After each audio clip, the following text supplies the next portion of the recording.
I used to do the classification before, but of course it's a matter of doing it over and over again and again. Yes, it is. So even today, some of the information was new for me. I would say that this is a little bit shorter than that. And the thickness also, the ideal is, I believe, 28 millimeters or something. इसमें आप देखेंगे और कि जो cow classification है उसको इस्तेमाल करते हुए आप अपने फार्म के ऊपर जो ब्रीडिंग है उसको और जो आने वाली नस्लें हैं उनके अंदर किस तरह से बेहतरी ला सकते हैं.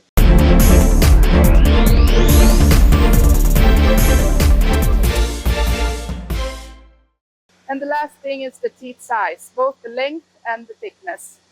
And then you look at the front teeth.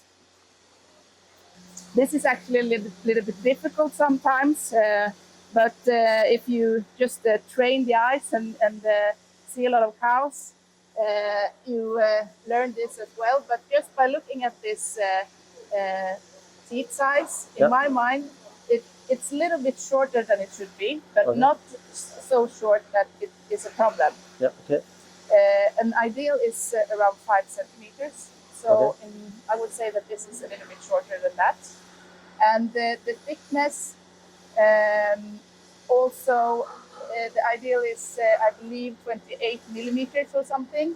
And in this case, what I can see, it looks like it's a little bit thinner than that. So, and 5.5 is the optimal here. So I would say 4.4 for her. Okay.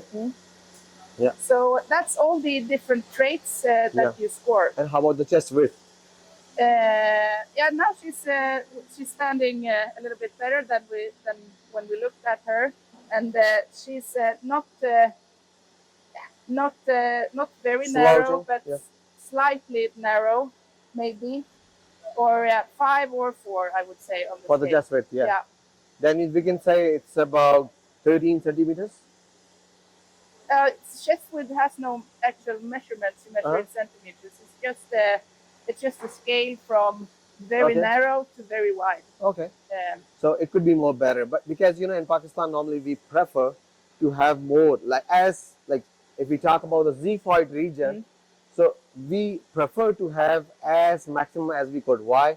Because the cows have very few sweat glands, and in summers the cow they pant a lot. So we want the more capacity for the lungs actually to expand, So that's why I personally prefer to have more, just wait. But again, this cow, she's not fully mature yet. She's not only a first lactation cow. And what happens, they grow more that way first, and then in this direction afterwards. So she will probably be a little bit wider over the past year when she develops more. But my impression of this cow is that I believe that she has many good traits that makes her functional.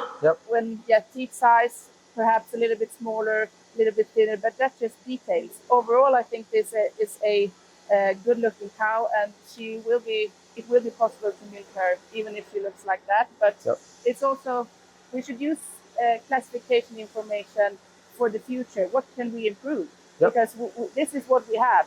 And when she is inseminated, what rules should be used to improve the weaknesses this cow have? That's what we use the information for. And like we have hundreds of cows here. So technically, how could we make it possible to use this classification information? Do we need to make some groups and then we should use the bulls, or what do we need to do? How can we do it? Yeah, always when you are going to decide which bulls to use in a herd, it's always a great idea to take a walk around the cows, look at how the cows look like, and if you see any similarities in what have the cows in common. And then you base your bull decisions upon that. Just to see what you can improve. And then you also have to look at the rest, of course, with the health traits and production and all the included traits at the same time. But regarding conformation, have a look and get an impression of what needs to be improved. and also, of course, talk to the farmer. What does the farmer needs to improve and want to improve? Yeah, but that functionally, the thing is,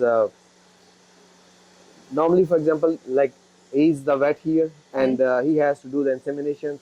Dr. Majib is here; he has to do the stuff. Like they can't just focus on individual cows. Like, so what do they need to make some smaller groups? Then And they have to maintain an inventory of 4, 5, 6 bulls, or what? Yeah. What is the best strategy? Keep it simple and look at the group level.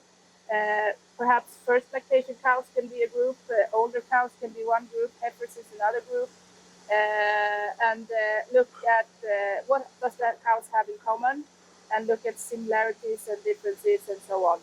Yeah. And then you base the bull decisions on Yeah. that. Yeah. So is that all about the classification? I think we are. Yes, I believe that was it. Yeah. Some detailed and some a little bit more Yeah. big picture, but Yeah. I hope it has been helpful for you. Yeah. So thank you so much. It was really helpful, and of course, the information that you have shared with us is valuable. As an Holstein expert, of course, it's who can do it better than you. So, of course, we would try to like develop an eye on that. And of course, in my next visit, I'm going to have a comprehensive training from you from Sweden on that as well. Though I used to do the classification before, but of course, it's a matter of doing it over and over again and again. Yes, it is. So even today, some of the information was new for me. And yes, and we will try to implement this information to improve our herds on the next levels. Thank you so much. Thank you very much. Yeah. Thank you. जी, तो आपने देखा कि Viking genetics की तरफ से miss हैना ने हमें एक कंप्रीहेंसिव डिस्कशन की हमारे साथ, और एक कंप्रीहेंसिव उनने हमें ट्रेनिंग दी जो काउ क्लासिफिकेशन है उसके ऊपर।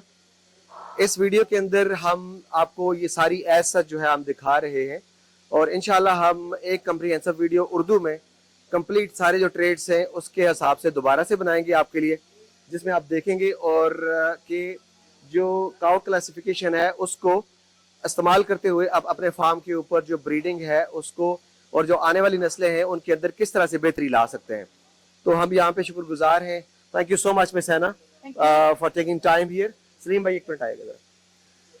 And a huge thanks to Mr. Salim, as he's the farm owner here, and he's the guy who always pushes me a lot for the breeding stuff. And also, I was a very kind of a camera shy person before, and he's the one who pushed me for that. Oh. So Salim bhai, thank you so much. हमने इस information के लिए, आप जिस तरह से हमेशा मुझे पुश करते हैं कि फार्मर्स की बेहतरी के लिए हमें वीडियोस बनानी चाहिए, और आपने बल्कि अपना ये भी बोला है कि मेरा फार्म वक्फ है कि जितना हम डेयरी के अंदर फार्मर्स को गाइड कर सकें। तो आपका जो यकीनन जो विजन मिशन है ये इसकी हौसला अफजाई जितनी करनी चाहिए हम डेफिनेटली इसको करने की कोशिश करेंगे। और इस वीडियो का हम इंशाल्लाह एक कंप्रीहेंसिव उर्दू में भी आपके साथ इस वीडियो को बनाएंगे, ताकि फार्मर्स के साथ जो है वो मैक्सिमम लेवल के ऊपर हम उनको सपोर्ट कर सकें, गाइड कर सकें। और नेक्स्ट जो विजिट आपका मेरे साथ स्वीडन में होगा तो हम मैं सेना से वहाँ से भी सीखने की कोशिश करेंगे। Thank you so much.